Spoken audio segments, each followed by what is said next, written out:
Today, in a federal courtroom in New York, rapper and actor Scott Mescudi, better known as Kid Cudi, took the witness stand in the sex trafficking and racketeering trial against Sean Diddy Combs.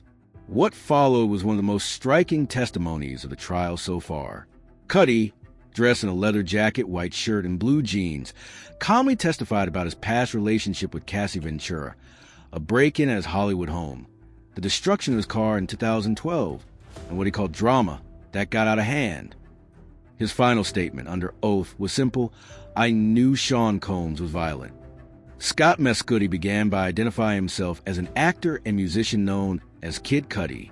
He confirmed that he dated Cassie Ventura briefly in 2011. According to his testimony, Ventura had told him that her relationship with Combs had ended and that they had problems. Prosecutors asked Cudi if he was aware of Combs' past relationship with Ventura. Cudi said yes, and stated that Combs even once approached him about working on a song with her. However, things changed quickly once Combs found out about Cudi and Cassie's relationship. Kid Cudi's testimony became significantly more serious when he detailed a disturbing event that occurred in 2011, what he interpreted as an intimidation tactic tied to his brief relationship with Cassie Ventura. According to Cudi, Cassie had warned him that Sean Combs had learned his home address. The warning came suddenly, and it left Cudi uneasy. Shortly afterward, Cudi returned to his Hollywood Hills residence to find multiple unsettling details. Gifts left in the home had been opened, and, perhaps most bizarrely, his dog had been confined to a bathroom. Cudi told the court that this scene immediately raised alarm bells. There were no signs of forced entry, no broken locks or damaged doors, but someone had clearly entered his property. "I knew something was off," he said. "It didn't feel random."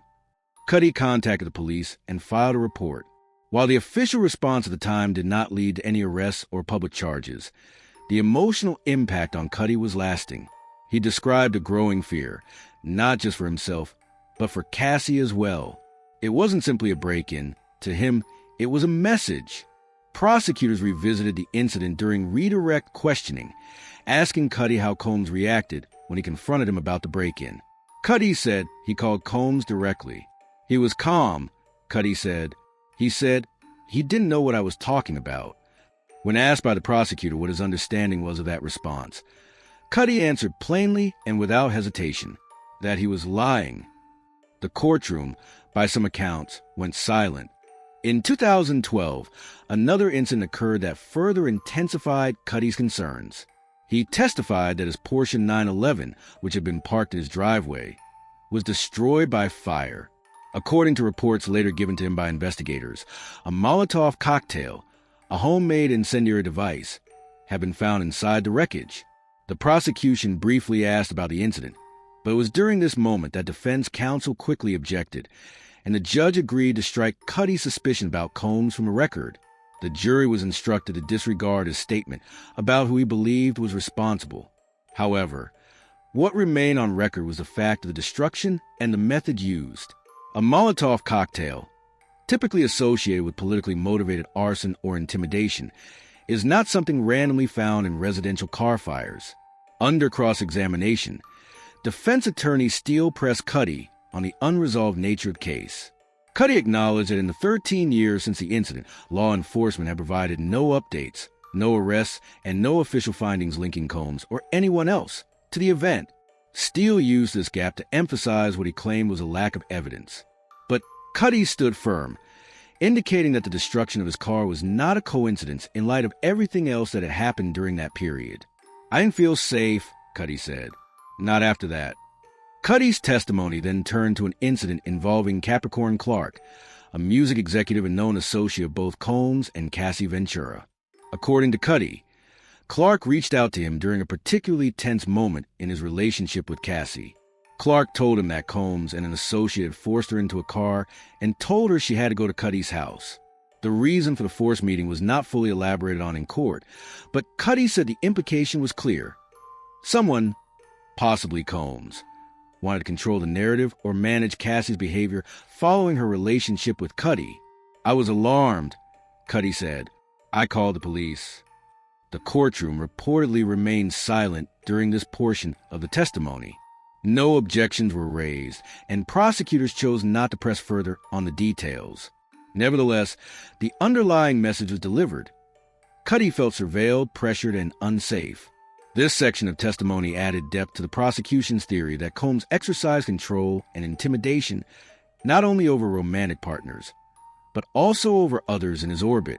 It also strengthened the prosecution's position that those close to Cassie, including men she dated and friends she confided in, were often targeted in ways that were never publicly disclosed. Until now. One of the most revealing moments of Cudi's time on the stand came when the prosecution asked a simple question: why did your relationship with Ms. Ventura end? Cudi didn't hesitate. The drama, it was getting out of hand. I wanted to give space. For my safety, her safety. The answer drew an immediate objection from defense attorney Steele, who called it speculation. But the judge overruled the objection, allowing Cudi to explain.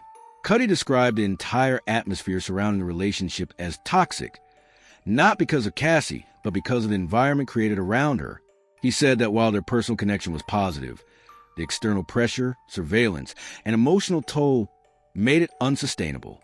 He referenced not just a break-in and car fire, but also the stress Cassie seemed to be under and the ongoing drama that followed them. She wasn't herself, he said, and I was starting to feel like I wasn't myself either. This emotional transparency appeared to lend credibility to his earlier statements. Rather than portray himself as angry or resentful, Cudi framed his testimony as protective, both of himself and of Cassie. When the defense took over, their strategy was clear. They wanted to undermine Cudi's credibility by portraying him as an emotionally involved former boyfriend, possibly motivated by romantic disappointment or jealousy. Defense attorney Ben Braffman, known for his aggressive cross-examination style, focused on Cudi's past feelings for Cassie. You loved her, didn't you? Yeah, Cudi replied simply. Steele then introduced a suggestion that Cudi may have felt betrayed when Cassie remained in touch with Combs or may have had mixed feelings about her past. Cudi acknowledged the emotional complexity of the situation, but insisted his testimony was not about revenge or regret. It was about truth. Steele pressed him on the break-in. He asked whether there were any signs of forced entry. Cudi confirmed there were none.